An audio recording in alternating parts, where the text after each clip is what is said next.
Amazing facts, ஆச்சரியமான உண்மைகள் ஊழியங்கள் மூலமாக நாம் படித்து வருகிற தானியேல் மற்றும் வெளிப்படுத்தலின் தீர்க்க தரிசனங்கள் என்ற தொடர் வேதபாட கூட்டங்களுக்கு உங்களை அன்போடு இயேசுவின் நாமத்தில் வரவேற்கின்றோம்.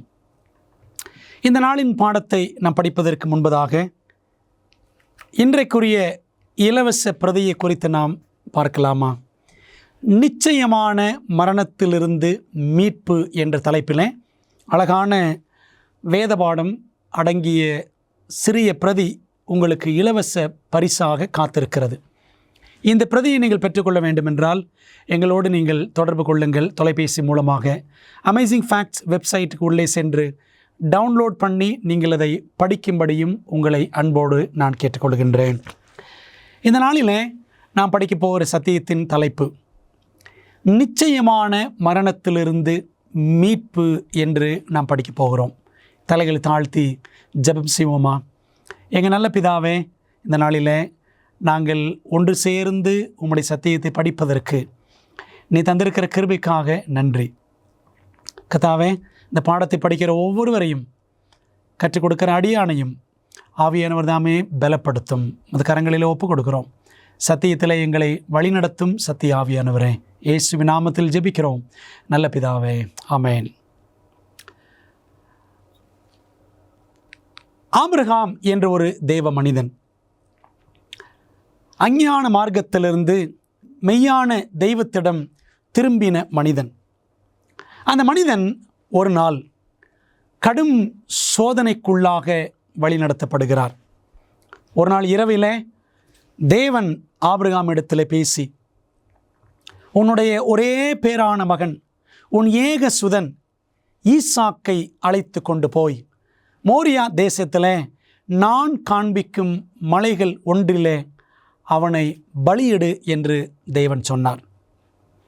அப்படி ஆண்டவர் அந்த அழைப்பு கொடுத்த உடனே ஆபிரகாம் தன்னுடைய 2 வேலைக்காரர்கள் அவர்களையும் ஒரு கட்டு நிறைய விறகுகளையும் எடுத்துக்கொண்டு கத்தி எடுத்துக்கொண்டு அவர் என்ன செய்கிறார்? புறப்படுகிறார். இந்த சம்பவத்தை ஆதியாகமத்தில் 22ஆம் அதிகாரத்தில் நாம் தெளிவாக வாசிக்கிறோம். 3 நாள் ஆபிரகாம் தன் மகன் ஈசாக்கோடும் அந்த 2 வேலைக்காரர்களோடும் வேண்டிய பொருட்களெல்லாம் எடுத்துக்கொண்டு அவர் பயணம் செய்கிறார்.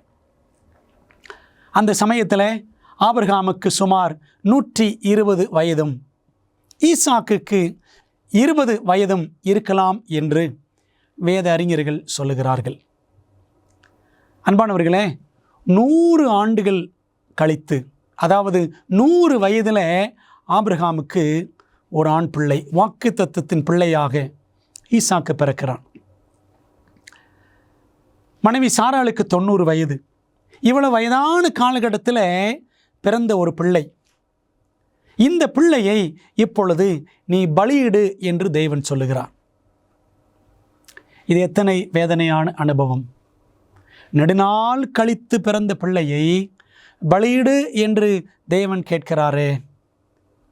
அதற்கு ஆபிரகாம் இசைந்து கொடுத்தாரா என்பதை நாம் எண்ணி பார்த்தால், ஆம், ஆண்டவர் சொன்னபடியே 3 நாள் பயணம் செய்து தேவன் காண்பித்த மலைக்கு போய் அந்த விறகு கட்டைகளை ஈசாக்கு தானே சுமந்து கொண்டு மலையின் மேலே போய் ஒரு அழகான பலிபீடத்தை ஆபிரகாம் அமைக்க அதில் ஈசாக்கை படுக்க வைத்து, கட்டைகளின் மேல் படுக்க வைத்து, கத்தியை எடுத்து தன் மகனை ஆபிரகாம் பலியாக செலுத்த போகும் நேரத்தில் பரலோகத்தின் தூதன் வந்து, நீ இப்படி செய்ய வேண்டாம் என்று ஆபிரகாமை தடுத்தார் என்று நாம் பார்க்கிறோம்.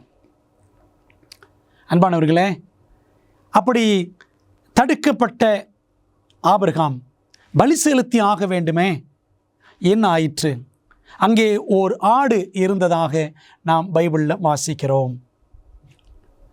ஆகவே ஈசாக்கு மீண்டும் அவன் உயிர் பெற்றவனாக வருகிறான்.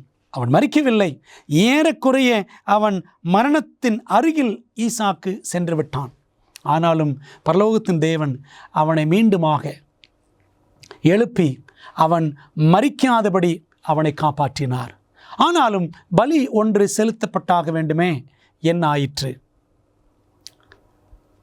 அங்கே ஒரு ஆட்டுக்குட்டி இருந்ததாக நாம் வேதாமத்தில் வாசிக்கிறோம். அந்த பலி ஆடு செலுத்தப்பட்டது, பலியாக செலுத்தப்பட்டது ஈசாக்குக்கு பதிலாக. பிரியமான தேவ பிள்ளைகளே, கேள்வி பதில் முறையில் நாம் இன்றைக்குரிய பாடத்தை படிக்கப் போகிறோம். ஈசாக்கிற்கு பதிலாக பலியிடப்பட்ட அந்த மிருகம் யாரை குறிக்கிறது? வேதம் தெளிவாக சொல்லுகிறது. யோவான் 1ஆம் அதிகாரம் 29ஆம் வசனத்தில், மறுநாளிலே யோவான் ஸ்நானன் இயேசுவை தன்னிடத்தில் வரக்கண்டு, இதோ உலகத்தின் பாவத்தை சுமந்து தீர்க்கிற தேவ ஆட்டுக்குட்டி என்று அவன் அறிக்கையிட்டான். மோரியா மலைகளில் ஒரு மலையிலே ஆண்டவர் காண்பித்த அந்த மலைக்கு சென்று ஆபிரகாம் தன் மகன் ஈசாக்கை பலியிட வேண்டிய அந்த நேரத்தில் தேவன் அதை தடுத்து ஒரு ஆட்டுக்குட்டியை காண்பித்தாரே, அந்த ஆட்டுக்குட்டி யாரை சுட்டி காட்டுகிறது என்றால் தேவாட்டுக்குட்டியான இயேசு கிறிஸ்துவை சுட்டி காட்டுகிறது. இயேசுதான் மரிக்க வேண்டும் என்பது ஏன் அவசியமாக இருந்தது? பைபிள் நமக்கு தெளிவாக கற்றுக் கொடுக்கிறது. எல்லாரும் பாவம் செய்து தேவ மகிமை அற்றவர்களாகி என்று ரோமர் 3:23 வாசிக்கிறோம். பிரியமானவர்களே, நம்ம எல்லாரும் பாவம் செய்தோம். பாவம் செய்தவர்கள் அடைய வேண்டிய தண்டனை என்ன? வேதம் சொல்லுகிறது பாருங்கள். அதே ரோமர் புத்தகம் 6ஆம் அதிகாரம் 23ஆம் வசனம், பாவத்தின் சம்பளம் மரணம்.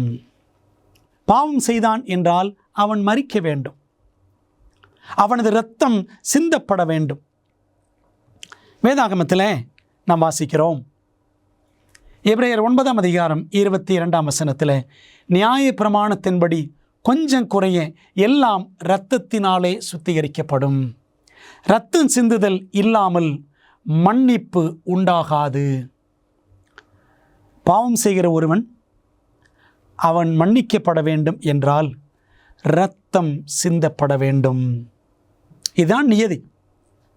ஆனால் பாவிக்கு பதிலாக ஒரு பரிகாரத்தை பரலோகம் ஏற்படுத்தியது பழைய ஏற்பாட்டில்.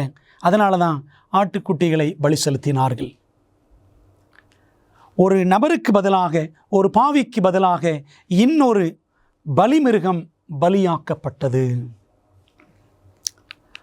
இங்கிலாந்து தேசத்தில் வில்லியம் பூலே என்ற 29 வயது நிரம்பிய ஒரு வாலிபன், அவர் ஒரு ஆண் செவிலியர், மேல் நர்ஸாக வேலை செய்தவர். இங்கிலாந்திலேயே முதல் முறையாக ஒரு நபர் ஈபோலா வைரஸ் என்ற வைரஸினால பாதிக்கப்பட்டு ஏறக்குறைய மரண தருவாய் வரைக்கும் சென்றவர் யார் என்றால் வில்லியம் பூலே என்பவர்தான். இந்த ஈபோலா வைரஸ் வௌவால்களில் இருந்து உருவாவதாக, அந்த வௌவால் மூலமாக வரக்கூடிய இந்த வைரஸ் மூலமாகத்தான் இந்த ஈபோலா வைரஸ் நோய் பரவுகிறது என்று மருத்துவர்கள் சொல்லுகிறார்கள். இப்படிப்பட்ட நோயினாலே பாதிக்கப்பட்ட இந்த பிரிட்டிஷ் செவிலியர், இந்த வாலிபன் கடவுள் கிருபையினாலே சுகமடைந்தான். இந்த நோய் பல இடங்களுக்கு பரவியது.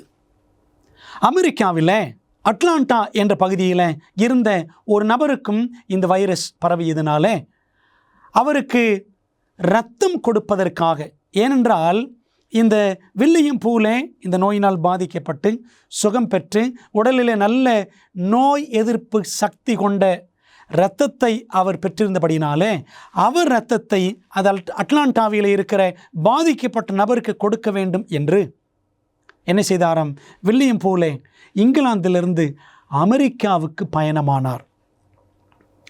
அவருக்கென்றே தனி பாஸ்போர்ட், புதிய பாஸ்போர்ட் வழங்கப்பட்டது. ஒரு நபருக்கு உயிர் கொடுப்பதற்காக, இரத்தத்தை கொடுப்பதற்காக வில்லியம் பூலே இங்கிலாந்திலிருந்து அமெரிக்காவுக்கு சென்றார் என்று நாம் படிக்கிறோம். அன்பான தேவ பிள்ளைகளே, அதே போலதான் 1 கொரிந்தியர் 15:3 வாசிக்கிறோம், கிறிஸ்துவானவர் வேத வாக்கியங்களின்படி நமது பாவங்களுக்காக மரித்தார். பாவம் செய்தவர்கள் நாம் அல்லவா? மனிதர்களாகிய நாம் அல்லவா? பாவத்தினால் பாதிக்கப்பட்டவர்கள் நாம் அல்லவா? நமக்காக பாவமே செய்யாத இன்னொரு நபர் வந்து தமது ஜீவனை கொடுத்தார். அவர்தான் யார் என்றால் கர்த்தராகிய இயேசு கிறிஸ்து. அன்பான தேவப்பிள்ளைகளே, 1 பேதுரு 3:18 வாசிக்கிறோம், ஏனெனில் கிறிஸ்துவும் நம்மை தேவனிடத்தில் சேர்க்கும்படி அநீதி உள்ளவர்களுக்கு பதிலாக நீதி உள்ளவராய் பாவங்கள் நிமித்தம் ஒரு தரம் பாடுபட்டார். பாவமில்லாத அவர் பாவிகளாகி நமக்காக பாடுபட்டார். தேவனுடைய அன்பு எத்தனை ஆச்சரியமானது! நம்மை ரட்சிப்பதற்காக இயேசுவானவர் ஜீவன் தந்தாரே, இந்த திட்டம் எத்தனை அற்புதமான பரலோக திட்டம்! மாபெரும் ரட்சிப்பின் திட்டம் என்னவென்று அழைக்கப்படுகிறது? வேதாகமத்திலே பாருங்கள். வெளிப்படுத்தல் 14:6 அவன் பூமியில் வாசம் பண்ணுகிற சகல ஜாதிகளுக்கும், கோத்திரத்தாருக்கும், பாஷைக்காரருக்கும், ஜனக்கூட்டத்தாருக்கும் அறிவிக்கத்தக்க நித்திய சுவிசேஷத்தை உடையவனாய் இருந்து, ஆண்டவர் நம்மை ரட்சிப்பதற்காக வைத்திருக்கிற அந்த திட்டம் எதில் இருக்கிறது என்றால் சுவிசேஷத்தில் அடங்கி இருக்கிறது. குட் நியூஸ், காஸ்பல் என்று நாம் அதை அழைக்கின்றோம். ஆண்டவர் நமக்காக, பாவிகளாகிய நமக்காக அவர் மரித்தாரே, இது எவ்வளோ பெரிய நற்செய்தி! ஆண்டவர் வைத்திருக்கிற இந்த மாபெரும் இரட்சிப்பின் திட்டத்தை சுவிசேஷம் என்று நாம் அழகாக சொல்லலாம். தேவன் ஏன் நமக்காக இப்படிப்பட்ட ஓர் அற்புதமான பலியாக மாறினார் தெரியுமா? யோவான் 3:16 மிக அழகான வசனம், அனைவரும் அறிந்த ஆச்சரியமான வசனம். தேவன் தம்முடைய ஒரே பேரான குமாரனை விசுவாசிக்கிறவன் எவனோ அவன் கெட்டு போகாமல் நித்திய ஜீவனை அடையும்படிக்கு அவரை தந்தருளி இவ்வளவாய் உலகத்தில் அன்பு கூர்ந்தார். பிதாவாகிய தேவன் நம்மீது அன்பு வைத்தபடியினாலே அவர் என்ன செய்தாராம்? தமது ஒரே பேரான குமாரனாகிய கிறிஸ்துவை இந்த உலகத்திலே மரிப்பதற்காக நமக்காக அனுப்பினார். பிரியமானவர்களே, ஆபிரகாம் தன்னுடைய ஒரே பேரான குமாரனை மோரியா மலையிலே பலி செலுத்துவதற்கு அவர் முன்வந்தாரே, அதே போல பிதாவும் தம்முடைய ஒரே குமாரனாகிய கிறிஸ்துவை நமக்காக பலியாய் கொடுக்க அவர் முன்வந்தார். ஆபிரகாம் பிதாவை அழகாக சுட்டி காட்டுகிறார். ஈசாக்கு இயேசு கிறிஸ்துவை அழகாக சுட்டி காட்டுகிறார். இயேசுவின் தியாக பலியின் நன்மையை பெற்றுக்கொள்ள நான் என்ன செய்ய வேண்டும்? எத்தனை அருமையான சிந்தனை! இயேசுவானவர் எனக்காக மரித்தார். அந்த தியாகத்தின் நன்மை எனக்கு வந்து சேர வேண்டும். நான் என்ன செய்யலாம்? வேதம் அழகாக சொல்லுகிறது. அப்போஸ்தலர் 16:31 அதற்கு அவர்கள், கர்த்தராகிய இயேசு கிறிஸ்துவை விசுவாசி, அப்பொழுது நீயும் உன் வீட்டாரும் ரட்சிக்கப்படுவீர்கள். நாம் செய்ய வேண்டியது என்ன? இயேசுவை விசுவாசிக்க வேண்டும். சிலுவையிலே இயேசு மரித்தாரே, ஏன் மரித்தார்? அவர் எனக்காக மரித்தார். நிக்கோதேமு என்ற ஒரு மனிதன் இரவு நேரத்தில் இயேசுவிடம் வந்து அவன் கேட்ட கேள்வி, பரலோக ராஜ்யத்திற்கு போக நான் என்ன செய்ய வேண்டும் என்று கேட்டான். அப்பொழுது ஆண்டவர் சொன்னார், நீ மறுபடியும் பிறக்க வேண்டும். சர்ப்பமானது வனாந்தரத்தில் உயர்த்தப்பட்டது போல மனுஷகுமாரனும் உயர்த்தப்படுவார் என்று ஆண்டவர் மோசேயின் சம்பவத்தை எடுத்து கூறுகிறார். யோவான் 3 இதை வாசிக்கிறோம். யாரெல்லாம் கொல்லிவாய் சர்ப்பங்களினாலே கடிபட்டார்களோ அவர்கள் எல்லாரும் என்ன செய்ய வேண்டும்? அந்த கம்பத்தின் மேல் உயர்த்தப்பட்ட வெண்கல சர்ப்பத்தை நோக்கி பார்க்க வேண்டும்.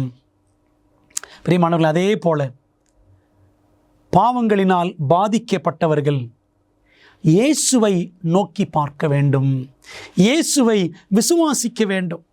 தான் பாவி என்று உணர்கிறவன் இயேசுவிடம் திரும்பி அவர் மீது விசுவாசம் வைக்க வேண்டும். அவர் சிந்தின இரத்தம் எனக்காக என்று ஏற்றுக்கொள்ள வேண்டும். யோவான் 3:15 வாசிக்கிறோம், தன்னை விசுவாசிக்கிறவன் எவனோ அவன் கெட்டு போகாமல், அதாவது அழிந்து போகாமல் நித்திய ஜீவனை அடையும்படிக்கு உயர்த்தப்பட வேண்டும். எந்த ஒரு பாவியும் அழிந்துவிடக்கூடாது என்பது பரலோக தேவனுடைய திட்டம். அதனால தான் பிதாவாகிய தேவன் குமாரனை அனுப்பினார். பாவிகளுக்கு பதிலாக இயேசு தன் ஜீவனை கொடுத்தார். பாவியின் இடத்தை அவர் எடுத்துக்கொண்டார். பிரியமான தேவ பிள்ளைகளே, உயர்த்தப்பட்ட இயேசுவை நோக்கி பார்க்க வேண்டும், அவரை விசுவாசிக்க வேண்டும் என்பதுதான் வேதம் நமக்கு கொடுக்கக்கூடிய கட்டளை. அவருடைய நாமத்தின் மேல் விசுவாசம் உள்ளவர்களாய் அவரை ஏற்றுக்கொண்டவர்கள் எத்தனை பேர்களோ அத்தனை பேர்களும் தேவனுடைய பிள்ளைகளாகும்படி அவர்களுக்கு அதிகாரம் கொடுத்தார். நாம் ரட்சிக்கப்பட வேண்டும்.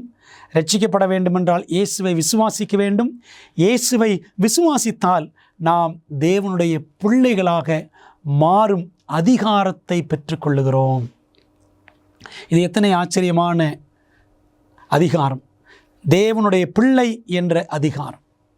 அதை பாவிகள் எல்லாருக்கும் கொடுப்பதற்கு பரலோகம் காத்திருக்கிறது.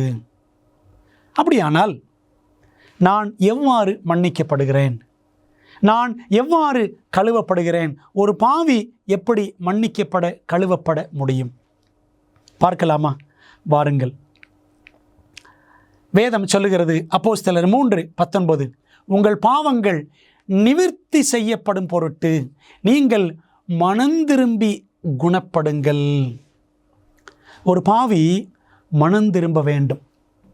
பாவத்தை நோக்கி அவன் மனம் இருக்கிறது என்றால் அந்த மனம் அப்படியே பரிசுத்தரை நோக்கி, இயேசுவை நோக்கி திரும்ப வேண்டும். அந்த மனம் திரும்புதலின் அனுபவத்தை நாம் அடைந்தாக வேண்டும். ஒரு பாவி அடைந்தாக வேண்டும். வேதாமத்தில் வாசிக்கிறோம் பாருங்க, நம்முடைய பாவங்களை நாம் அறிக்கையிட்டால் பாவங்களை நமக்கு மன்னித்து எல்லா அநியாயத்தையும் நீக்கி நம்மை சுத்திகரிப்பதற்கு அவர் உண்மையும் நீதியும் உள்ளவராய் இருக்கிறார் என்று 1 யோவான் 1:9 வாசிக்கிறோம். நம்முடைய பாவங்கள் எல்லாம் இயேசுவிடம் அறிக்கையிட வேண்டும். இயேசுவின் நாமத்தினாலே நாம் பிதாவை நோக்கி அறிக்கையிடும் பொழுது நம்முடைய எல்லா பாவங்களையும் மன்னிப்பதற்கு தேவன் உண்மையும் நீதியும் உள்ளவராய் இருக்கிறார். நான் பாவி என்று உணர்ந்து வரக்கூடிய எவரையும் தேவன் புறம்பாக தள்ளுவது இல்லை. ஆக அன்பான தேவ பிள்ளைகளே, நாம் மனம் திரும்ப வேண்டும். நம்முடைய பாவங்களை அறிக்கையிட வேண்டும். அறிக்கையிட்டால் நாம் சுத்திகரிக்கப்படுவோம், கழுவப்படுவோம், மன்னிக்கப்படுவோம் என்பதை வேதம் நமக்கு அழகாக சுட்டி காட்டுகிறது. இந்த அற்புதமான மனமாற்றத்தின் அனுபவம் என்னவென்று அழைக்கப்படுகிறது? பாவம் செய்தவன் பாவியாகிறான். இந்த பாவி அவன் தேவனுடைய பிள்ளையாக வேண்டும். அதுக்கு என்ன செய்யணும்? அவன் ரட்சிக்கப்பட வேண்டும், இயேசுவை விசுவாசிக்க வேண்டும், அவன் இயேசுவின் இரத்தத்தினாலே கழுவப்பட வேண்டும் என்றெல்லாம் பார்த்தோம். இந்த அனுபவத்தை வேதம் எப்படி அழைக்கிறது பாருங்கள். யோவான் 3:7 நீங்கள் மறுபடியும் பிறக்க வேண்டும் என்று நான் உனக்கு சொன்னதை குறித்து அதிசயப்பட வேண்டாம். ஆண்டவர் இயேசு கிறிஸ்து நிக்கோதேமுவிடத்தில் சொன்னார், நீ மறுபடியும் பிறக்க வேண்டும். அன்பான தேவ பிள்ளைகளே, யோவான் 3 பைபிளிலேயே 1000வது அதிகாரம். The 1000th chapter in the Bible is John chapter 3. அந்த 3 யோவான் புஸ்தகத்தில் மறுபடியும் பிறக்கும் அனுபவத்தை பற்றி பேசுகிறது. இந்த 1000வது அதிகாரத்தின் அனுபவத்தை அடைந்தால்தான் நாம் 1000 வருட அரசாட்சியிலே பிரவேசிக்க முடியும். அன்பான தேவ பிள்ளைகளே, அப்போ ஆண்டவர் சொன்னார், நீ மறுபடியும் பிறக்க வேண்டும். தாயின் வயிற்றில் முதல் முறையாக பிறப்பது மானிட பிறப்பு. இரண்டாம் முறையாக இயேசுவின் பிள்ளையாக பிறக்கிறோமே, அதுதான் மறுபிறப்பு. அந்த மறுபிறப்பை நீ அடைய வேண்டும் என்று ஆண்டவர் நிக்கோதேமுவுக்கு மட்டுமல்ல, எல்லா பாவிகளுக்குமே அவர் அன்பின் அழைப்பாக கொடுக்கின்றார். மறுபிறப்பு அடைந்த ஒவ்வொரு கிறிஸ்தவனுடைய இருதயத்திற்குள்ளும் யார் நுழைகின்றார்? ஒரு பாவி தன் பாவை நிலையை உணர்ந்து, எனக்கு இயேசு தேவை, இரட்சகர் தேவை என்று அவன் மனம் திரும்பி தன் பாவங்களை அறிக்கையிட்டு இயேசுவிடம் வரும்பொழுது அவன் இயேசுவின் இரத்தத்தினாலே கழுவப்படுகிறான். தன்னை முற்றிலுமாய் ஒப்பு கொடுத்து அவன் ஞானமுழுக்கு பெறும்பொழுது அவன் மறுபிறப்பு அடைகிறான். அந்த சமயத்தில் அவனுக்குள்ளாக பிரவேசிப்பது யார் என்றால், வேதம் சொல்லுகிறது பாருங்கள். யோவான் 14ஆம் அதிகாரம் 17ஆம் வசனம். உலகம் அந்த சத்திய ஆவியானவரை காணாமலும் அறியாமலும் இருக்கிறது. அவர் உங்களுடனே வாசம் பண்ணி உங்களுக்குள்ளே இருப்பதால் நீங்கள் அவரை அறிவீர்கள். ஆண்டவர் இயேசு கிறிஸ்துவை நாம் நமது சொந்த இரட்சகராக ஏற்றுக்கொள்ளும் பொழுது, என்னுடைய இரட்சகராகவே நான் ஏற்றுக்கொள்ளும் பொழுது, ஆவியானவர் அந்த நபருக்குள்ளாக வாசம் பண்ண ஆரம்பிக்கிறார். ஆவியானவர் அப்படி மறுபடியும் பிறந்த நபருக்குள்ளாக வாசம் பண்ண ஆரம்பிக்கும் பொழுது அவனுடைய வாழ்க்கை முழுக்க முழுக்க பரிசுத்த ஆவியானவரால் வழிநடத்தப்படும். அவன் தன்னுடைய பாவங்களிலேயே உழன்று கொண்டிருக்க மாட்டான். தேவனுக்கு பிரியமான காரியங்களில் அவன் அதிக கவனம் செலுத்துவான். இயேசு பரிசுத்த ஆவியானவர் மூலமாய் என் இருதயத்திற்குள் வரும்போது, வாசம் செய்யும்போது நான் என்ன செய்வேன்? பாருங்கள், இயேசுவிடம் வருகிறேன், அவருடைய இரத்தத்தினாலே நான் கழுவப்படுகிறேன். அப்பொழுது ஆவியானவர் எனக்குள்ளே வாசம் பண்ண ஆரம்பிக்கிறார். ஆவியானவர் மூலமாக இயேசுவானவர் எனக்குள் வசிக்க ஆரம்பிக்கிறார். இது நிகழும் பொழுது நான் என்ன செய்வேன் பார்க்கலாமா? வாருங்கள். பிலிப்பியர் 2ஆம் அதிகாரம் 13ஆம் வசனத்தில் வாசிக்கிறோம். ஏனெனில் தேவனே தம்முடைய தயவுள்ள சித்தத்தின்படி விருப்பத்தையும் செய்கையையும் உங்களில் உண்டாக்குகிறவராய் இருக்கிறார். டிசையர் அண்ட் டீட், நல்ல விருப்பங்கள், நல்ல செயல்கள், இவை எல்லாவற்றையும் தேவன் நமக்குள்ளாக உண்டு பண்ணுவார். அந்த நல்ல விருப்பம் கூட, சுத்தமான விருப்பம் கூட கடவுள்தான் நம்முடைய உள்ளத்தில் ஏற்படுத்துவாராம். விருப்பத்தையும் செயலையும், நல்ல செயலையும் உள்வசிக்கிற ஆவியானவர் நமக்குள்ளே அவர் உண்டாக்குவார். பிரியமானவர்களே, பாவம் செய்ய வேண்டும், பாவ வழியிலேயே போக வேண்டும் என்று இருந்த அந்த பழைய வாழ்க்கை முடிவுக்கு வந்து ஒரு புது நபராக நாம் என்ன செய்கிறோம்? அந்த மறுபிறப்பின் வழியாக மாறுகிறோம். நம்முடைய எண்ணங்கள், விருப்பங்கள் எல்லாம் புதிதாகிறது. நம்முடைய செயல்கள் எல்லாம் புதிதாக மாறுகிறது என்பதைத்தான் பிலிப்பியர் 2:13 நாம் அழகாக வாசிக்கிறோம். என்னுடைய மறுபிறப்பின் அனுபவம் வெற்றிகரமாக இருக்கும் என்பதில் நான் ஏன் நிச்சயத்துடன் இருக்க வேண்டும்? இந்த மறுபிறப்பு, ஒரு பிள்ளை பிறக்கிறது என்றால் அது வளர்ந்து கொண்டே செல்ல வேண்டும்.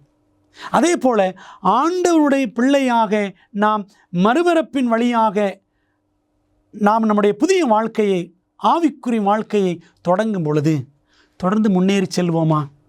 அல்லது மறுபடியும் பாவத்திலேயே விழுந்து விடுவோமா? தடுமாறி போவேனோ, மீண்டும் பாவத்திலே விழுந்து போவேனோ என்று நாம் ஒருவேளை யோசிக்கலாம்.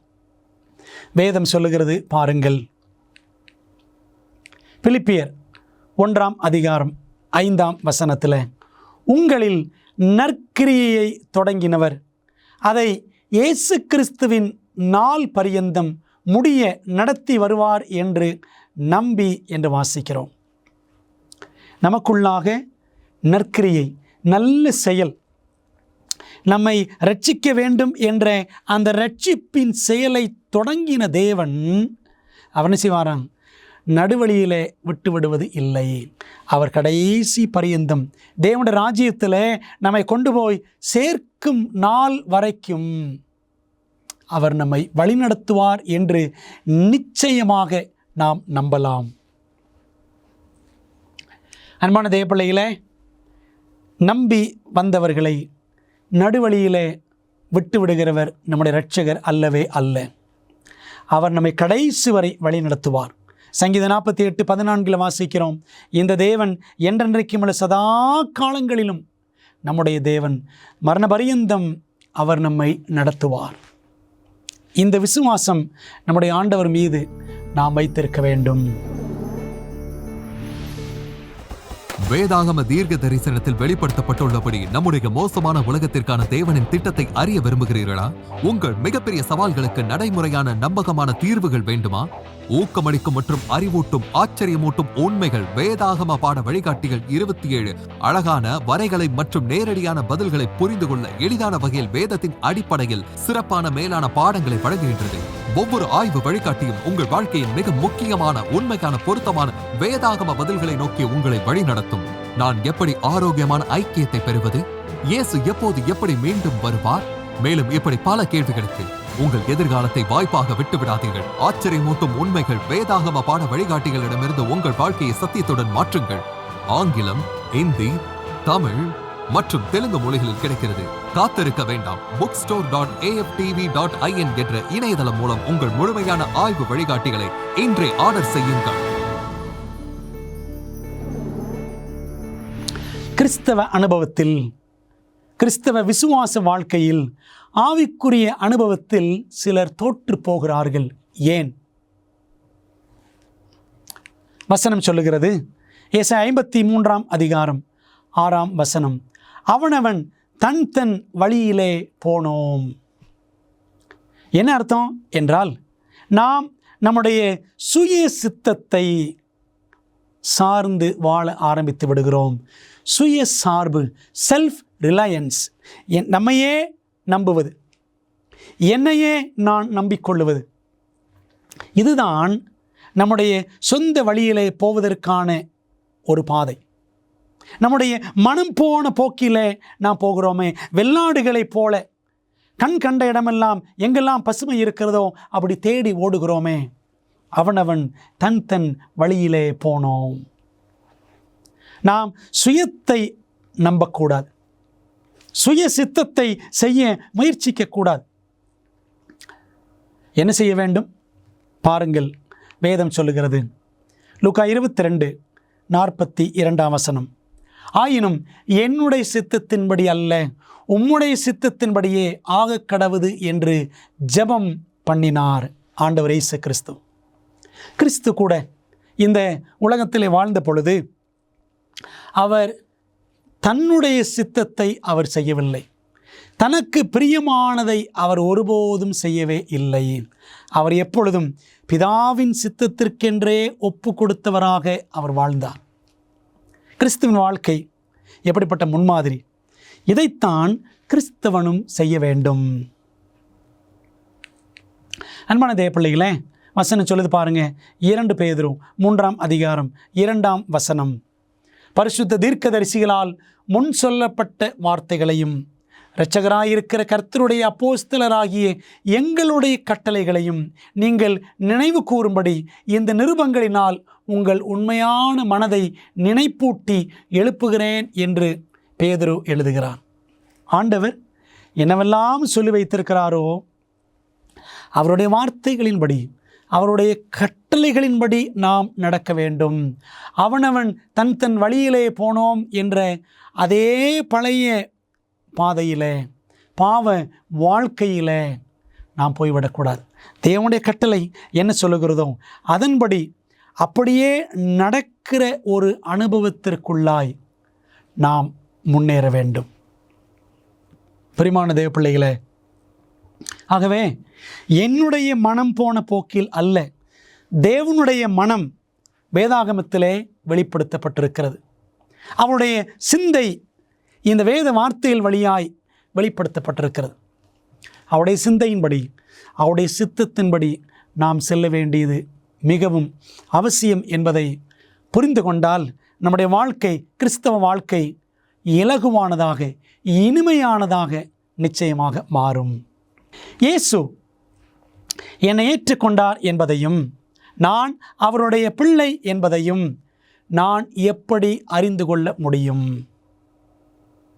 பிரியமானவர்களே, ஆண்டவர் நேரடியாக வந்து சொல்லுவாரா, நீ என் பிள்ளை, நான் உன் பாவங்கள் எல்லாம் மன்னித்து விட்டேன் அப்படின்னு நேரடியாக வந்து எல்லாரிடத்திலும் சொல்லுவாரோ? இல்லை. வார்த்தையாகிய தேவன் வார்த்தையை கொடுத்திருக்கிறார். பாருங்கள், தீத்து 1 அதிகாரம் 3 வசனத்தில், பொய் உரையாத தேவன் ஆதி கால முதல் நித்திய ஜீவனை குறித்து வாக்கு தத்தம் பண்ணி, ஆதி கால முதல் தேவன் நம்மோடு எப்படி பேசுகிறார்? அவருடைய வசனங்கள் வழியாக பேசுகிறார். ஆதாம் காலத்திலிருந்து வாய் வழியாக சத்தியங்கள் ஒவ்வொரு சந்ததிக்கும் அறிவிக்கப்பட்டன. மோசேயின் காலத்திலிருந்து தேவன் எழுத்து முறையை அவர் என்ன செய்கிறார்? அறிமுகப்படுத்தி எல்லாவற்றையும் எழுதி வைக்கிறார். 10 கற்பனைகளை தேவன் அவரே எழுதி கொடுக்கிறார். மோசேயும் என்ன செய்கிறார்? முதல் 5 புஸ்தகங்கள், யோபு என்றெல்லாம் அவர் எழுத ஆரம்பிக்கிறார். ஆகவே வாய் வழியாக சத்தியங்கள் வந்த காலத்திற்கு அடுத்தபடி தேவன் எழுத்து முறையை பயன்படுத்தி நமக்கு சத்தியங்களை ஆதிகாலம் முதலே எழுதி கொடுத்திருக்கிறார். அப்படி எழுதப்பட்டிருக்கிற வசனங்களை, வாக்குத்தத்தங்களை நம்பி நாம் வாழும் பொழுது ஆண்டவர் அந்த வசனங்கள் வழியாக நம் உள்ளத்தில் பேசுவார். நம்முடைய பிள்ளை என்பதையும், நாம் எப்படி கர்த்தருக்குள்ளாக வளர வேண்டும், முன்னேற வேண்டும், பிசாசின் தந்திரங்களை எதிர்க்க வேண்டும், தேவனுடைய பிள்ளையாக நிலைநிற்க வேண்டும் என்பதை ஆண்டவர் தம்முடைய வசனங்கள் மூலமாக நமக்கு காட்டுவார். நாம் செய்ய வேண்டியது என்ன? ஆண்டவருடைய வாக்குத்தத்தங்களை படித்து படித்து பற்றி கொண்டு அந்த வாக்குத்தத்தங்களின் அடிப்படையில் ஆண்டவரிடத்தில் நாம் ஆசீர்வாதங்களை, ஆவிக்குரிய முன்னேற்றம் என்ற ஆசீர்வாதத்தை நாம் கேட்க வேண்டும். கர்த்தருக்குள்ளாக வளர வேண்டும் என்ற ஆசீர்வாதத்தை வசனத்தின் அடிப்படையில் நாம் கேட்க வேண்டும். கேளுங்கள், அப்பொழுது உங்களுக்கு கொடுக்கப்படும். மத்தேயு 7:7 நாம் வாசிக்கிறோம். ஆண்டவரிடத்தில் பிரியமானவர்களே, நம்ம என்ன கேட்கிறோம் என்பதை யோசித்து பாருங்கள். ஆசீர்வாதம் ஆசீர்வாதம் என்று உலகப் பொருட்களைத்தான் நாம் ஆசீர்வாதமாக கருதுகிறோமா? அற்புதங்கள் அற்புதங்கள் என்று ஆண்டவர் எனக்கு இதை செய்ய வேண்டும், அதை செய்ய வேண்டும் என்று தான் கேட்கிறோமா? அற்புதம் என்றால் என்ன தெரியுமா? என்னுடைய வாழ்க்கை, பாவ வாழ்க்கை தேவனால் தொடப்பட்டு ஒரு பரிசுத்த வாழ்க்கைக்குள்ளே நுழைந்து தேவனுக்கு பிரியமாக, தேவனுக்கு சாட்சியாக வாழ்வதுதான் உண்மையான அற்புதம். Living a real Christian life is a great miracle. அதான் பெரிய அற்புதம். நாம் ரட்சிக்கப்பட்டு தேவனுடைய குணத்தை பிரதிபலிப்பது, அதுதான் பெரிய அற்புதம். பிரியமான தேவ பிள்ளைகளே, நிச்சயமான மரணத்துக்கு என்று குறிக்கப்பட்ட நம்மை தேவன் மீட்டு தம்மை போல் மாற்றுகிறாரே, இது எவ்வளோ பெரிய அற்புதம். அன்பான தேவ பிள்ளைகளே, நம்முடைய வாழ்க்கை முற்றிலுமாய் மாற வேண்டும். உண்மையான மனமாற்றம் எவ்வாறு ஒருவருடைய வாழ்க்கையை மாற்றும்? சில முக்கியமான குறிப்புகளை உங்களோடு பகிர்ந்து கொள்ளப் போகிறேன். சில முக்கியமான குறிப்புகளை உங்களோடு நான் பகிர்ந்து கொள்ளப் போகிறேன். முதலாம், நீங்கள் ஒருவரில் ஒருவர் அன்புள்ளவர்களாய் இருந்தால் அதனால் நீங்கள் என்னுடைய சீஷர்கள் என்று எல்லாரும் அறிந்து கொள்வார்கள் என்றார். யோவான் 13:35 வாசிக்கிறோம். உண்மையான மனமாற்றம், ட்ரூ ரிப்பென்டன்ஸ் நம்முடைய வாழ்க்கையிலே ஏற்படுகிறது என்றால் தேவன் என்ன செய்வார்? தம்முடைய பிள்ளைகளை, அவரை ஏற்றுக்கொண்ட பிள்ளைகளை, ஆவியானவர் உள்ளத்திலே வசிப்பதற்கு இடங்கொடுத்த பிள்ளைகளை தேவன் அன்புள்ளவர்களாக மாற்றுவார். இதை கேட்டுக்கொண்டிருக்கிற ஆண்டவருடைய பிள்ளைகளே, இயேசுவை ஏற்றுக்கொண்டோம் என்று எண்ணிக்கொண்டிருக்கிறவர்கள் ஒருவரில் ஒருவர் அன்பாய் இருக்கிறோமா? நாம் இயேசுவை உண்மையாய் ஏற்றுக்கொண்டால் அன்புள்ளவர்களாக நாம் மாறுவோம்.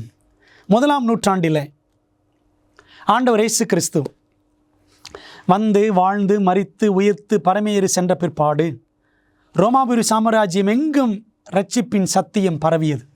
அப்பொழுது எல்லா புறஜாதி மக்களும் பார்த்து கிறிஸ்தவர்களை பார்த்து ஆச்சரியத்தோடு சொன்னார்களாம், இந்த கிறிஸ்தவர்கள் எவ்வளவு அன்பாக இருக்கிறார்கள், ஒருவரை ஒருவர் நேசிக்கிறார்கள் என்று சொன்னார்களாம். பிரியமான தேவப்பிள்ளைகளே, உண்மையான மனமாற்றம் இயேசுவை ஏற்றுக்கொள்ளும் பொழுதுதான் ஒரு நபருக்கு வரும். அப்படி மனமாற்றம் அடைந்தவர் அன்புள்ளவராக மாறுவார். அந்த மெய்யான தேவ அன்பு நம்முடைய இருதயங்களிலே ஊற்றப்படும். ரோமர் 5:5 பரிசுத்த ஆவியானவர் தேவ அன்பை நம்முடைய இருதயத்திலே ஊற்றுவார். அது பிரியமானவர்களே, மனமாற்றத்தின் உண்மையான மனமாற்றத்தின் முதல் முக்கிய அடையாளம் நாம் அன்புள்ளவர்களாக மாறுவோம். 2வது, இப்படி இருக்க ஒருவன் கிறிஸ்துவுக்குள் இருந்தால் புது சிருஷ்டியாய் இருக்கிறான், பழையவைகள் ஒளிந்து போயின, எல்லாம் புதிதாயின என்று 2 கொரிந்தியர் 5:17 வாசிக்கிறோம். உண்மையான மனமாற்றத்தினுடைய அடுத்த கட்ட வெளிப்பாடு என்னவென்றால், அல்லது அடுத்த கட்ட மாற்றம் என்னவென்றால், அந்த நபர் புது சிருஷ்டியாக மாறுவார். பழைய காரியங்கள், பழைய பாவங்களிலே இருந்த அந்த பற்று, இந்த பிடிப்பு எல்லாம் அருந்து போகும், பற்று அற்று போகும். அசுத்தங்களிலே இருந்த நாட்டம் இல்லாமல் போய்விடும். எல்லாம் புதிதாயின. இது 2வது காரியம். 3வது, அவருடைய கற்பனைகளை நாம் கைக்கொண்டு அவருக்கு முன்பாக பிரியமானவர்களை செய்கிறபடியினால் நாம் வேண்டிக் கொள்ளுகிறது எதுவோ அதை அவராலே பெற்றுக்கொள்ளுகிறோம் என்று 1 யோவான் 3:22 வாசிக்கிறோம். பிரியமானவர்களே, உண்மையான மனமாற்றம் எப்பொழுதுமே தேவனுக்கு பிரியமானவைகளை மட்டுமே செய்வதற்கு வழி நடத்தும். ஆக எனக்கு பிரியமானதை நான் செய்ய மாட்டேன். உண்மையான மனமாற்றம் என்னிடத்தில் தேவ ஆவியானவர் கொண்டு வருகிறார் என்றால் அதன் பிறகு முழுக்க முழுக்க தேவனுக்கு பிரியமானவைகளையே, அதாவது தேவ சித்தத்தையே செய்கிறவனாக நான் மாறுவேன். 4வதாக, நீங்கள் இந்த பிரபஞ்சத்திற்கு ஒத்த வேஷம் தெரியாமல் தேவனுடைய நன்மையும் பிரியமும் பரிபூரணமான சித்தம் இன்னதென்று பகுத்தறியத்தக்கதாக உங்கள் மனம் புதிதாகிறதுனாலே மறுரூபமாகுங்கள் என்று ரோமர் 12:2 வாசிக்கிறோம். நம்முடைய வாழ்க்கை மறுரூபமாகும். ஒரு புதிய மாற்றம், மெட்டமார்பசிஸ். இந்த மறுரூபமாகுங்கள் என்ற இடத்துல இருக்கிற கிரேக்க வார்த்தை என்னவென்றால் மெட்டமார்பு என்ற வார்த்தை. எப்படி ஒரு புழு ஒரு கூட்டுப்புழுவாக அப்படியே மாறி ஒரு பட்டாம்பூச்சியாக மாறுகிறதோ அது போன்ற வண்ணமயமான ஒரு வாழ்க்கை மாற்றம் ஒரு பாவியின் இடத்துல உண்டாகும். மறுரூபமாகுதல். அசுத்தத்தில் பாருங்கள், அந்த பட்டாம்பூச்சி புழுவாக இருக்கும் பொழுது பார்க்குறதுக்கு அருவருப்பாக இருக்கும். ஆனால் அது பட்டாம்பூச்சியாக மாறிவிட்டால் எத்தனை அழகு. அதே போலதான் பாவத்தினால் நம்முடைய வாழ்க்கை அருவருப்பாக இருக்கிறது. நமக்கும் அருவருப்பு, அது பிறருக்கும் அருவருப்பு, ஆண்டவருக்கு அது மகா அருவருப்பு. ஆனால் தேவன் நம்மை மறுரூபமாக்குகிறார். இயேசுவை போலவே தேவன் நம்மை மாற்றுகிறார். இயேசுவை போல குணம் நம்முடைய வாழ்க்கையிலே பிரதிபலிக்கப்படும். உண்மையான மனமாற்றம் எங்கே இருக்கிறதோ அந்த நபர் இயேசுவை பிரதிபலிக்கிறவராக மாறுவார். அதுதான் மறுரூபமாகுதல் என்று நாம் சொல்லலாம். 5வதாக, உண்மையான மனமாற்றம் நம்ம எதற்கு வழி நடத்தும்? அப்போஸ்தலர் 1:8 வாசிக்கிறோம். பரிசுத்த ஆவி உங்களிடத்தில் வரும்பொழுது நீங்கள் பலன் அடைந்து எருசலேமிலும் யூதேயா முழுவதிலும் சமாரியாவிலும் பூமியின் கடைசி பரியந்தமும் எனக்கு சாட்சிகளாய் இருப்பீர்கள். கர்த்தருடைய பிள்ளைகள் தேவனுடைய சாட்சிகளாக இருப்பார்கள். உண்மையான மனமாற்றம் அடையக்கூடிய விதத்தில் சத்தியத்தை பெற்றுக்கொண்டவர்கள் சும்மா இருக்க மாட்டாங்க. அவர்கள் தேவனுக்கென்று சாட்சிகளாய் சத்தியத்தை அறிவிக்கிற ஊழியத்தை செய்வார்கள். பிரியமான தேவ பிள்ளைகளே, இது 5வது காரியம். உண்மையான மனமாற்றம் ஊழியம் செய்வதற்கு வழி நடத்தும்.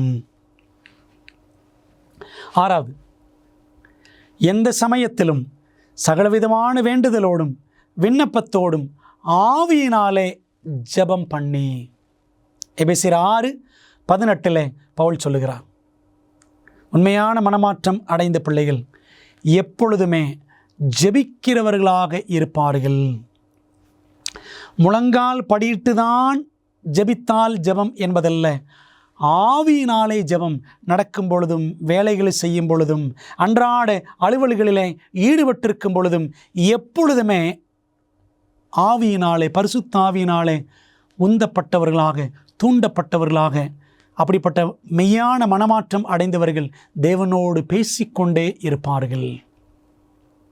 பிரியமான தேவ பிள்ளைகளே, உண்மையான மனமாற்றம் எத்தனை ஆச்சரியமான மாற்றங்களை ஒரு பாவியின் இருதயத்தில் ஏற்படுத்துகிறது. எத்தனை ஆச்சரியமான மீட்பு! கிறிஸ்து நமக்கு ஒரு புதிய வாழ்க்கையை தம்முடைய தியாகத்தின் மூலமாக நமக்குள்ளாக தம்முடைய ஆவியானவர் கொண்டு ஏற்படுத்துகிறார். அந்த வாழ்க்கை தான் கிறிஸ்தவ வாழ்க்கை. கிறிஸ்தவ வாழ்க்கையுடன் கூட நமக்கு கொடுக்கப்பட்டுள்ள அற்புதமான வாக்கு தத்தங்கள் என்னென்ன? அந்த வாக்கு தத்தங்களை படித்து நாம் இந்த நாள் வேத பாடத்தை முடிக்க இருக்கிறோம். ஆச்சரியமான வாக்கு தத்தங்கள். இந்த வாக்கு தத்தங்கள் தான் நம்முடைய கிறிஸ்தவ வாழ்க்கையை வல்லமையுள்ள ஒரு வாழ்க்கையாக மாற்றக்கூடியவை. சில வாக்கு தத்தங்களை பார்க்கலாமா? முதலாவது, எல்லாருக்கும் தெரிந்த வசனம், பிலிப்பியர் 4:13, என்னை பலப்படுத்துகிற கிறிஸ்துவினாலே எல்லாவற்றையும் செய்ய எனக்கு பலன் உண்டு. பிரியமானவர்களே, எல்லாவற்றையும், தேவனுக்கு பிரியமான எல்லாவற்றையும் செய்யக்கூடியவர்களாக தேவன் இயேசு கிறிஸ்துவின் மூலமாக நம்மை பலப்படுத்துவார். பிறரிடத்தில் அன்பு செலுத்த முடியவில்லை, பொறுமையாய் இருக்க முடியவில்லை, கோபத்தை ஜெயிக்க முடியவில்லை, போட்டி பொறாமைகள் எல்லாம் இருக்கின்றன, இச்சைகள், இப்படி அநேக பிரச்சனைகளினால் நாம் அலைக்கழிக்கப்படுகிறோமா? பிரியமானவர்களே, இந்த வாக்கு தத்தம் நம்மை வெற்றியுள்ள கிறிஸ்தவர்களாக மாற்றும். 2வது வாக்கு தத்தம், பிலிப்பியர் 4:19,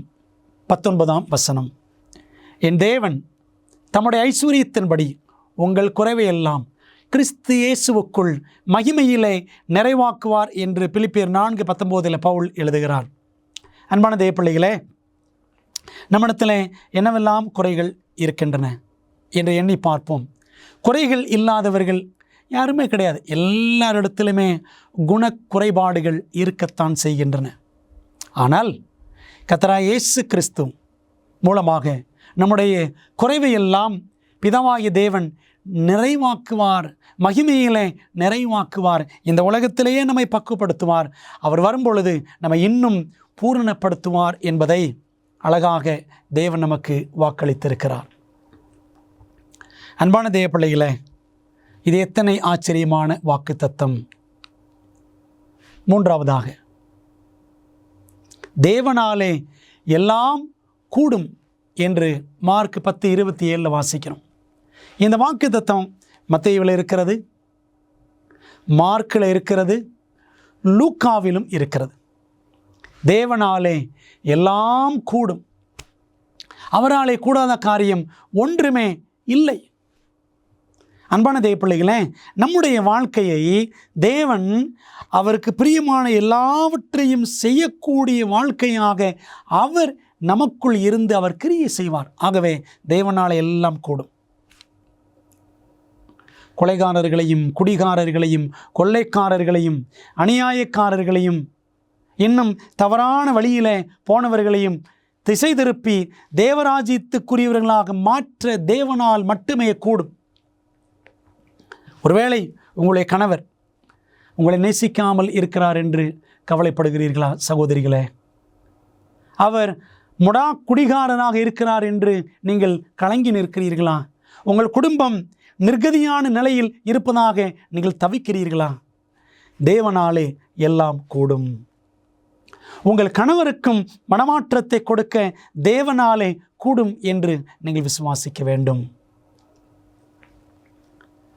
4வது வாக்குத்தத்தம், என்னுடைய சந்தோஷம் உங்களில் நிலைத்திருக்கும்படிக்கும் என்று யோவான் 15:11 ஆண்டவர் இயேசு கிறிஸ்து சொன்னார். ஆண்டவர் இயேசு கிறிஸ்துவிடம் வரும்பொழுது அவர் என்ன கொடுக்கிறார்? தம்முடைய சந்தோஷத்தையே நமக்கு கொடுக்கிறார். His joy, அவருடைய சந்தோஷம் நமக்குள்ளே வழங்கப்படுகிறது. பிரியமான தேவ பிள்ளைகளே, இந்த தெய்வீக சந்தோஷம் நமக்கு கிடைத்து விட்டால், அன்றாடம் நாம் அதை அனுபவித்தால், அதை காட்டில் இந்த உலகத்தில் நமக்கு வேற என்ன ஆசீர்வாதம் தேவை என்று சற்று எண்ணி பாருங்கள். 5வது வாக்குத்தத்தம், நானோ அவைகளுக்கு ஜீவன் உண்டாயிருக்கவும் அது பரிபூரணப்படவும் வந்தேன் என்று யோவான் 10:10 இயேசு சொல்லியிருக்கிறார். பர்ஃபெக்ட் லைஃப், பூரணமான வாழ்க்கை, பரிபூரணமான வாழ்க்கை தேவன் நமக்கு கொடுக்க காத்திருக்கிறார். நம்முடைய பாவத்தினாலே நாம் பரிபூரணமான வாழ்க்கை வாழ இயலாது. ஆனால் இயேசுவிடம் வந்துவிட்டு அவரிடத்தில் நம்முடைய வாழ்க்கையை நாம் தந்துவிட்டு ஒப்படைத்து விட்டு நாம் இருப்போம் என்று சொன்னால், அவர் நமக்குள்ளாக நம்முடைய ஆவியானவர் மூலமாக வாசம் பண்ணி நம்முடைய வாழ்க்கையை ஒரு பூரண வாழ்க்கையாக அவர் மாற்றுவார். இது 5வது வாக்குத்தத்தம். 6வது, நான் உன்னை விட்டு விலகுவதும் இல்லை, உன்னை கைவிடுவதும் இல்லை என்று அவர் சொல்லியிருக்கிறாரே. எபிரேயர் 13:5 வாசிக்கிறோம். அன்பானவர்களே, நாம் ஆண்டவரிடத்தில் வந்து விட்டால், நம்முடைய வாழ்க்கையை அவரிடத்தில் நாம் ஒப்படைத்து விட்டால், பிற்பாடு அவர் நம்மை விட்டு ஒரு நாளும் விலகுவதே இல்லை. இந்த வாக்குத்தத்தம் தான் தேவன் யோசுவாவுக்கு திரும்ப திரும்ப கொடுத்த வாக்குத்தத்தம். கானானுக்குள்ளே தேவ ஜனங்களை கொண்டு போய் சேர்க்கிற வரைக்கும் உன்னை விட்டு நான் விலகுவதும் இல்லை, உன்னை கைவிடுவதும் இல்லை. ஆண்டவர் நம்மையும் பரலோக ராஜ்யத்தில் கொண்டு போய் சேர்க்கிற வரைக்கும் அவர் நம்மை கைவிட மாட்டார், நம்மை விட்டு விலகவே மாட்டார். இந்த ஆச்சரியமான வாக்குத்தத்தத்தை நாம் உறுதியாக பற்றி கொள்ள வேண்டும். ஆண்டவரை பற்றி கொள்வது எப்படி? அவருடைய வசனத்தை பற்றி கொண்டால் ஆண்டவரை பற்றி கொண்டதற்கு சமம். அடுத்த வாக்குத்தத்தம், அதனாலே நாம் தைரியம் கொண்டு கர்த்தர் எனக்கு சகாயர், நான் பயப்படேன், மனுஷன் எனக்கு என்ன செய்வான் என்று சொல்லலாமே. எபிரேயர் 13:6 வாசிக்கிறோம். நாம் பாவத்திற்குள்ளே நிலைத்திருக்கும் பொழுது பயம் நம்மை ஆட்கொள்ளும். பாருங்களேன், ஆதாம் ஏவாள் பாவம் செய்து பயந்து போய் ஒளிந்து கொண்டார்கள். பாவம் இருக்கிற இடத்துல பயமும் இருக்கும். ஆனால் இயேசு இருக்கிற இடத்துல பயம் இருக்காது.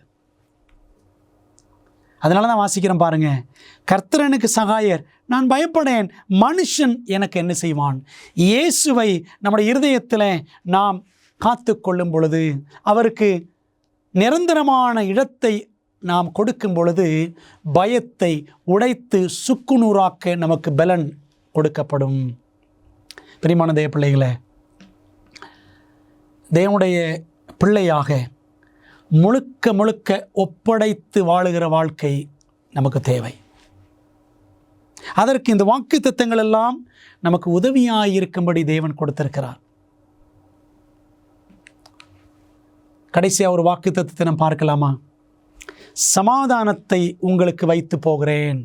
யோவான் 14:27 இயேசு சொன்னார், என்னுடைய சமாதானத்தை உங்களுக்கு கொடுக்கிறேன்.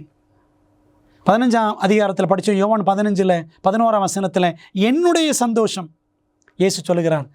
யோவான் 14:27 என்னுடைய சமாதானம், my joy and my peace, என்னுடைய சமாதானம், என்னுடைய சந்தோஷம் நான் உங்களுக்கு கொடுக்கிறேன். அன்பான தேவ பிள்ளைகளே, இந்த உலகத்தில் யாருமே சமாதானத்தை, சந்தோஷத்தை கொடுக்க முடியாது. நாம் சினிமாவை நம்பி, உலக பொழுதுபோக்குகளை நம்பி, தீய பழக்க வழக்கங்களை நம்பி சமாதானம் பெறலாம், சந்தோஷம் பெறலாம் என்று நினைக்கிறோமா? நிச்சயமாக ஏமாந்து போவோம். ஆனால் இயேசுவிடம் நம்மை ஒப்படைத்தால் நித்திய சமாதானம், நிரந்தர சந்தோஷம் நமக்கு உண்டாகும். ஆகவே இப்பொழுதும் உங்களை ரட்சிப்பதற்காக இயேசு வைத்திருக்கும் திட்டத்தை ஏற்றுக்கொள்ள தீர்மானம் எடுப்பீர்களா? அப்படி நீங்கள் இயேசுவை ஏற்றுக்கொள்ள, அந்த ரட்சிப்பின் திட்டத்தில் உங்களை இணைத்து கொள்ள தீர்மானிப்பீர்கள் என்றால் என்னோடு சேர்ந்து ஜெபிப்பீர்களா? ஜெபிப்போம். எங்கள் நல்ல பிதாவே, உம்முடைய குமாரனாகிய இயேசு கிறிஸ்துவை எங்களுக்காக சிலுவையிலே மரிக்கும்படி கொடுத்தீர். உம்முடைய அன்புக்காக நன்றி சொல்கிறோம். பாவியிலாகி எங்கள் இடத்துல இயேசு மரித்தாரே, அவருடைய தியாகத்திற்காக உமக்கு நன்றி சொல்கிறோம். இயேசுவானவர் எங்களுக்காக மரித்தார். எத்தனை பெரிய நற்செய்தி! இந்த நற்செய்தியை நாங்கள் மனதார ஏற்றுக்கொண்டு பாவங்களை விட்டு விலகி கழுவப்பட்டு பரிசுத்த வாழ்க்கை வாழவும், இதே அனுபவத்தை இன்னும் அநேகர் அடைய அவர்களையும் இயேசுவிடம் வழிநடத்தவும் எங்களை பயன்படுத்தும். இயேசுவின் நாமத்தில் ஜெபிக்கிறோம் நல்ல பிதாவே, ஆமென். பிரியமானவர்களே, மீண்டும் அடுத்த வேத பாடத்தில் சந்திப்போம். இந்த சத்தியத்தை அநேகருக்கு பகிர்ந்து கொடுங்கள். தேவன் உங்களை ஆசீர்வதிப்பார். ஆமென்.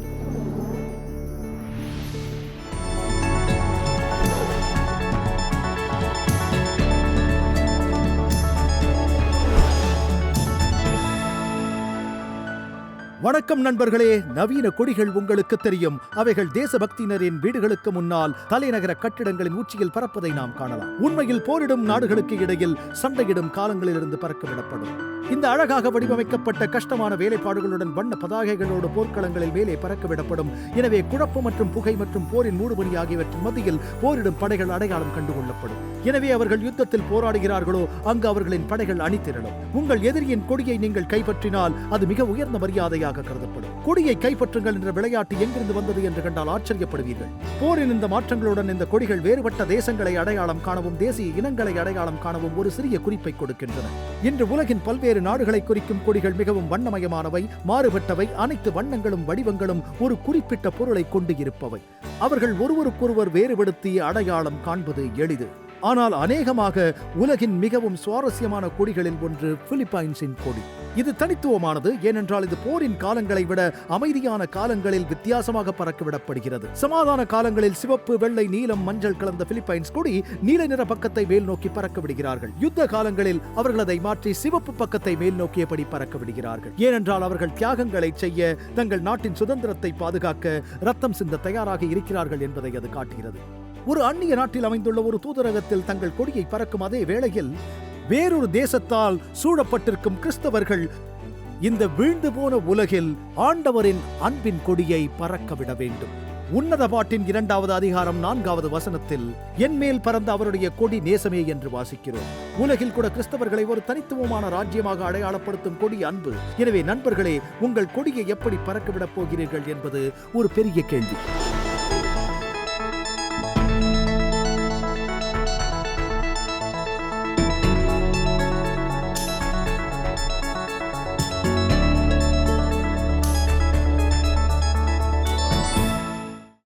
உங்கள் வீட்டின் வசதியில் இருந்து நீங்கள் படிக்கக்கூடிய வகையில் இலவச வேதாகம பள்ளியை ஆச்சரியமூட்டும் உண்மைகள் உங்களுக்கு வழங்குகிறது என்று தெரியுமா? தேவனின் வார்த்தையை குறித்து உங்கள் ஆய்வில் உங்களுக்கு உதவ 27 அழகாக விளக்கப்பட்ட பாடங்கள் ஆங்கிலம், இந்தி, தமிழ் மற்றும் தெலுங்கு மொழிகளில் கிடைக்கிறது. இந்த இலவச வேதாகம படிப்பு பாடநெறிக்கு இன்றை பதிவு செய்ய biblestudy.aftv.in என்ற இணையதளத்தை காணுங்கள். 50 வருடங்களுக்கும் மேலாக அமேசிங் ஃபேக்ட் ஊழியங்கள் நற்செய்தியை உலகம் முழுவதும் பகிர்ந்து கொண்டிருக்கிறது. இயேசுவின் சித்தத்தின்படி அனைத்து மக்களுக்கும் நித்திய சுவிசேஷத்தை அறிவித்துக் கொண்டிருக்கிறது. உங்கள் ஜெபத்திற்கும் ஆதரவிற்கும் நன்றி.